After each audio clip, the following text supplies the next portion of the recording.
Good evening, Michael Higgins. First of all, I'd like to apologize for appearing before you. Well, it's a very rain-drenched game that was stopped after the third inning. So, and then I rushed over here not realizing that this many people would speak. Couldn't have time to go home and change, but so be it. And that's why Max is here as well. Speaking of baseball, Yorktown has fabulous baseball facilities, including the Tom Diana Granite Knolls Field, including the fields on Route 202, where we just had a fabulous tournament with scores of teams from around the region. So I don't think that we need this sort of project to support the sports needs of our kids. And as a certain parent of an athlete, that would be very important to me.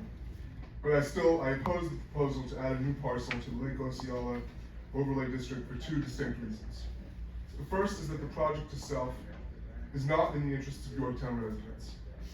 Adding more than 240 new housing units, in addition to more commercial development, will increase the stress on Yorktown's already crumbling infrastructure. Water mains break on a regular basis.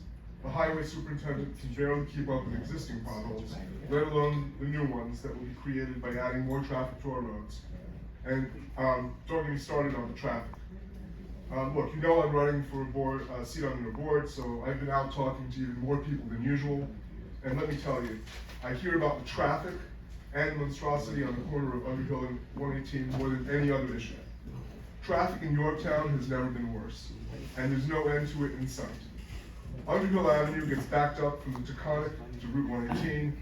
Route 6 is a disaster in the best of times, and forget about it during Christmas shopping, when it takes longer to get to the shopping center than to Midtown Manhattan. Yorktown has grown as people moved from the city to get away from the congestion. Thanks to decisions made by this board already, according to one lady I spoke with, Yorktown is now looking more like the Bronx she moved away from than the bucolic and peaceful place she thought she was buying into. Moving forward with the Navajo projects is a betrayal of the town's motto, progress with preservation. What are we preserving here, other than the interests of the property developers, who are leaving nothing behind except concrete and traffic jams? The jobs these projects will bring in the long term are laughably low paying, certainly not enough to afford an apartment here. Small condos are renting for $3,000 an hour. This is no benefit to Yorktown. We're adding more commercial real estate while storefronts remain empty all across our town. This is, again, no benefit to Yorktown. Route 202 already looks like Route 6 in Paramus, one of those interminable, barren, windswept stretches of fast food joints, muffler repair shops, and used car lots. Soon, Route 6 in Yorktown is going to look just as crowded, just as barren, just as much of a conflagration of congestion and indigestion. Moving ahead with this project also means endangering more wetlands, destroying more trees, damaging the environment we all want for ourselves and our children. We should value the preservation of Yorktown's environment, its wildlife, its fresh air, and its natural expanses. Not every square inch of Yorktown needs to be measured in square feet and poured over with concrete. To paraphrase Joni Mitchell, we're paving over paradise to put up a parking lot. This is no benefit to Yorktown. Finally, I oppose the manner in which this project is being put forward. It's being done bass-backwards from a planning perspective.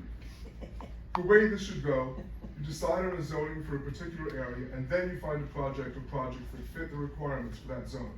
What you shouldn't do, what this board is considering, is to adopt a project and then rezone an area to suit the needs of the project that it's promoting. The board should follow the law as intended and not amend the law to suit the needs of a property developer who has their own interests at heart and not the interests of Yorktown or its residents. The people I've spoken to, and many people here, clearly oppose this initiative. You may say that leadership sometimes means overruling the will of the people or having a clearer long-term vision, but that isn't the case here.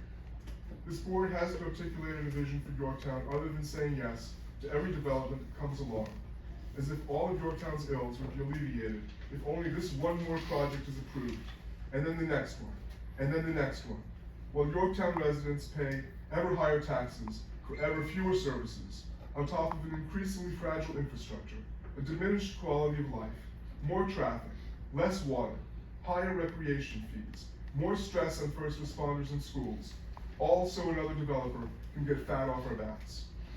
The very fact that you would need to amend an existing law to move this monstrosity of a project forward says everything you need to know about it. The project fits Yorktown like a round peg in a square hole. If this board cares at all about the opinion of town residents and the legacy of what we leave behind for our children to enjoy, it should reject this proposed amendment of the town code. Thank you.